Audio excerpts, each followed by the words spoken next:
കർത്താവായ യേശുക്രിസ്തുവിൻ്റെ പരിശുദ്ധമായ നാമത്തിൽ എല്ലാ പ്രിയപ്പെട്ടവർക്കും എൻ്റെ പ്രഭാത വദനങ്ങളെ അറിയിക്കുന്നു. എല്ലാവർക്കും മോർണിംഗ് ഡ്യൂവിലേക്ക് സ്വാഗതം.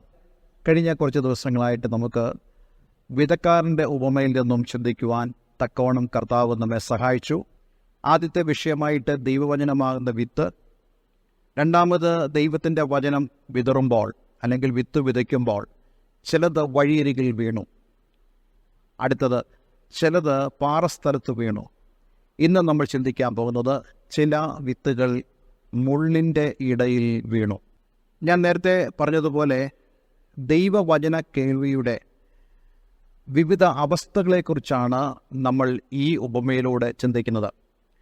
ഈ ഉപമയിലൂടെ നമ്മൾ ഈ കാര്യങ്ങൾ ചിന്തിക്കുമ്പോൾ നമ്മൾ ഏത് അവസ്ഥയിലായിരിക്കുന്നു എന്നുള്ളത് ഓരോരുത്തരും ഗൗരവമായി ചിന്തിക്കേണ്ട കാര്യമാണ്. ഇന്ന് നമ്മൾ മുള്ളിൻ്റെ ഇടയിൽ വീണ വിത്തിനെക്കുറിച്ച് ലൂക്കോസിന് സുവിശേഷം 8-ാം അധ്യായം 14-ാമത്തെ വാക്യത്തിൽ നിന്നും വായിച്ച് ധ്യാനിപ്പാൻ ആഗ്രഹിക്കുന്നു. മുള്ളിനിടയിൽ വീണതോ കേൾക്കുന്നവർ എങ്കിലും പോയി ചിന്തകളാലും ധനത്താലും സംസാരഭോഗങ്ങളാലും ഞെരുങ്ങി പൂർണ്ണമായി ഫലം കൊടുക്കാത്തവർ അത്രേ. അപ്പോൾ മുള്ളിനിടയിൽ വീണ വിത്ത് എന്ന് പറയുന്നത്, നമ്മൾ ആ പറയുന്നത് പോലെ തന്നെ ഇവിടെ മണ്ണിന് യാതൊരു പ്രശ്നവുമില്ല. ഞാൻ മനസ്സിലാക്കുന്നൊരു കാര്യം, ഈ മണ്ണിൻ്റെ പ്രത്യേകത വളരെ വളക്കൂറുള്ള ഒരു മണ്ണാണ് ഈ മുള്ളിൻ്റെ ഇടയിലുള്ളതായ ഈ മണ്ണ്. പക്ഷേ ഈ വിത്തിൽ നിന്നും മുളച്ചതായ ഈ ഗോതമ്പ് ചെടിയോ അല്ലെങ്കിൽ നെൽച്ചെടിയോ അതേതുമാകട്ടെ, കുറച്ച് കഴിഞ്ഞ് അത് ഞെരുക്കപ്പെടുന്നതായിട്ട് ഇവിടെ കർത്താവ് യേശുക്രിസ്തു പറയുകയാണ്. വിത്ത് വീണോ, വിത്ത് വീണു, വിത്ത് പൊട്ടിമുളച്ചു, പക്ഷേ വളർന്നപ്പോൾ അത് ഞെരുക്കപ്പെടുവാൻ ഇടയായിത്തീർന്നു. ഇവിടെ കർത്താവ് യേശുക്രിസ്തു അതിൻ്റെ വ്യാഖ്യാനമായി പറയുന്നത് വളരെയധികം ശ്രദ്ധേയമാണ്. യേശു പറയുന്നു, വചനം കേൾക്കുന്നവർ എങ്കിലും അത് കേട്ടിട്ട് പോയി അവർ ചിന്തകളാലും ധനത്താലും സംസാരഭോഗത്താലും ഞെരുങ്ങി പൂർണ്ണമായി ഫലം കൊടുക്കാത്തവരത്രേ. ഇന്ന് ഞാൻ ഈ വചനം പറയുമ്പോൾ 3 തരത്തിലുള്ള ആളുകൾ ഈ മുള്ളിൻ്റെ ഇടയിൽ വീണ വിത്തിന് സമാനമായിട്ടിരിക്കുക. 1, ധനത്തിൻ്റെ ചിന്തകൾ ഉള്ളവരായ ആളുകൾ. 2, സംസാരഭോഗമുള്ളവരായ ആളുകൾ. 3-മതായിട്ട് വളരെ ചിന്തകളിൽ മുഴുകിയിരിക്കുന്ന ആളുകൾ. നമുക്ക് ചുറ്റുപാടും ധാരാളം ആളുകളെ ഇങ്ങനെ കാണാൻ സാധിക്കും. ധാരാളം ചിന്തകൾ ഹൃദയത്തിൽ വഹിക്കുന്നതായ ആളുകൾ. ബെഥാനിയിലെ മാർത്തയുടെയും മറിയയുടെയും ആ ഭവനത്തിൽ ചെന്നപ്പോൾ മാർത്തയെ നമുക്ക് കാണാൻ കഴിയുന്നത് പല പല ചിന്തകളാൽ വളരെയധികം കുഴങ്ങിയവളായിട്ടാണ് കാണാൻ കഴിയുന്നത്. ഇതുപോലെ അനേക ആളുകളും ജീവിതത്തിൽ ധാരാളം ചിന്തകളുമായി നടക്കുന്നവരുണ്ട്. അവരെക്കുറിച്ചാണ് കർത്താവ് യേശുക്രിസ്തു മത്തായിയുടെ സുവിശേഷം 6-ാം അധ്യായത്തിൽ പറയുന്നത്, നിങ്ങൾ ഒന്നിനെക്കുറിച്ചും വിചാരപ്പെടരുത്. ജീവിതത്തിൽ ചിന്താഭാരങ്ങൾ ധാരാളമുള്ള ആളുകൾ ഒരുപക്ഷെ എന്നെ കേൾക്കുന്നുണ്ടാകാം. എന്നാൽ ഇന്ന് ഞാൻ നിങ്ങളോട് പറയട്ടെ, നിങ്ങളിൽ ആ ചിന്താഭാരങ്ങൾ കൊണ്ടിടുന്നത് പിശാചാണ്.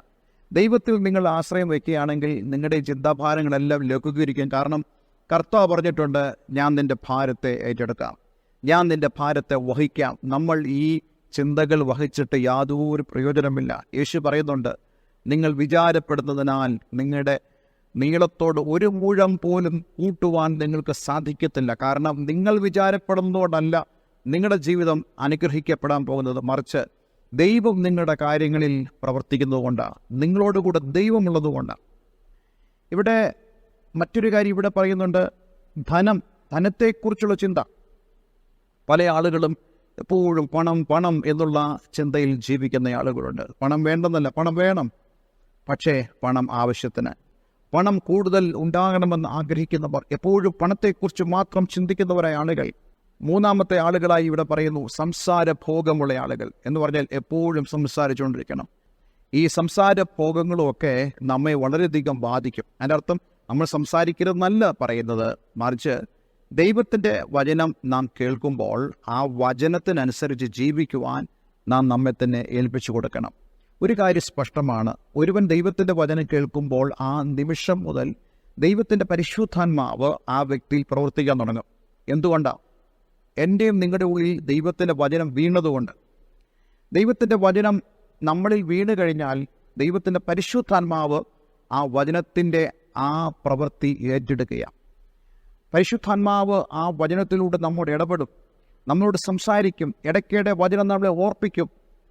ആ വചനത്തിൻ്റെ പ്രവൃത്തിക്ക് വേണ്ടി കാത്തിരിപ്പാൻ, വിശ്വാസത്തോടുകൂടി ഇരിപ്പാൻ നമ്മളെ ഉത്ബോധിപ്പിക്കും. അതാ ദൈവത്തിൻ്റെ പരിശുദ്ധാത്മാവ് ചെയ്യുന്നത്. പക്ഷേ അതിൻ്റെ സ്ഥാനത്ത് നാം ദൈവത്തിൻ്റെ പരിശുദ്ധാത്മാവിന് ചെവി കൊടുക്കാതെ ഈ ലോകത്തിൻ്റെ ചിന്തകളാലും ധനത്തിൻ്റെ ചിന്തകളാലും സംസാരപോങ്ങളാലും നാം ഒഴുകുമ്പോൾ നാം കേട്ടതായ വചനം ഞെരുക്കപ്പെട്ടു പോകുകയാണ്. എന്താ സംഭവിക്കുന്നത്? നന്നായിട്ട് വളർന്നെങ്കിലും കുറച്ച് കഴിയുമ്പോൾ അത് ഞെരുങ്ങി ശോഷിച്ച് അവസാനം ഉണങ്ങിപ്പോകുന്നതായ അവസ്ഥയുണ്ടാകും. എന്നാൽ ഇവിടെയുള്ളതായ മുള്ള് അത് ഞെരുക്കപ്പെടുന്നില്ല, അത് ആർത്തു വളരുകയാണ്. ഇന്ന് ഞാൻ നിങ്ങളോട് പറയട്ടെ, പിശാചിൻ്റെ ലക്ഷ്യം നമ്മൾ കേൾക്കുന്ന വചനത്തെ നമ്മളിൽ ഇല്ലായ്മ ചെയ്യുക എന്നുള്ളതാണ്. നാം കേൾക്കുന്ന വചനത്തെ അപ്രസക്തമാക്കുക എന്നുള്ളതാണ്. അതിൻ്റെ സ്ഥാനത്ത് ധനത്തിൻ്റെ ചിന്താഭാരങ്ങൾ, സംസാരഭോഗങ്ങൾ ഇവയെല്ലാം വന്നുകൂടി നമ്മെ തകർത്ത് കളയും. എന്നാൽ ഇന്ന് ഈ വചനം കേൾക്കുമ്പോൾ നമ്മൾ തീരുമാനമെടുക്കണം. ഞാൻ ദൈവത്തിൻ്റെ വചനം കേൾക്കുമ്പോൾ ആ വചനത്തിനനുസരിച്ച് ഞാൻ ജീവിക്കും. ദൈവത്തിൻ്റെ പരിശുദ്ധാത്മാവോട് ഞാൻ സംസാരിക്കും. ആത്മാവിൻ്റെ ഗൈഡൻസിൽ ഞാൻ ജീവിക്കാനിടയായിത്തീരും. ഇവിടെ എല്ലാം ആവശ്യമെന്ന് പറയുന്നത് നമ്മൾ ഒരുക്കപ്പെടുക എന്നുള്ളതാണ്. നാം ഒരുക്കപ്പെടുമ്പോൾ ഈ സംസാരഭോഗങ്ങളെല്ലാം മാറും.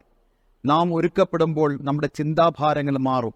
നാം ഒരുക്കപ്പെടുമ്പോൾ ധനത്തിൻ്റെ ചിന്തകളും നമ്മുടെ ഉള്ളിൽ നിന്ന് മാറും. മറിച്ച് ദൈവത്തിൻ്റെ പരിശുദ്ധാത്മാവ് നമ്മളിലൂടെ പ്രവർത്തിച്ച് അതേ നാം കേട്ട വചനത്തിന് പരിശുദ്ധാത്മാവ് വളരുവാൻ സഹായമായി നിൽക്കും.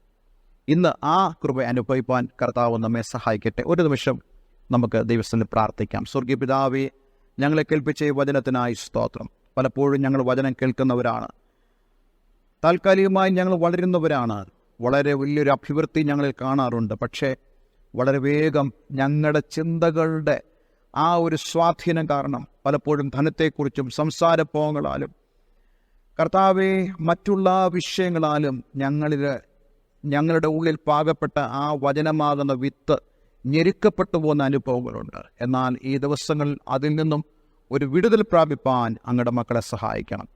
പ്രാർത്ഥന കേട്ടതിനായി നന്ദി. യേശുവിൻ നാമത്തിൽ തന്നെ ആമേൻ, ആമേൻ.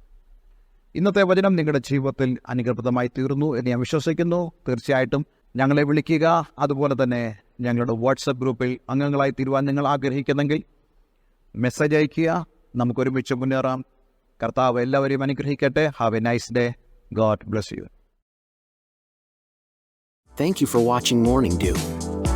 Kindly tune up for next day messages.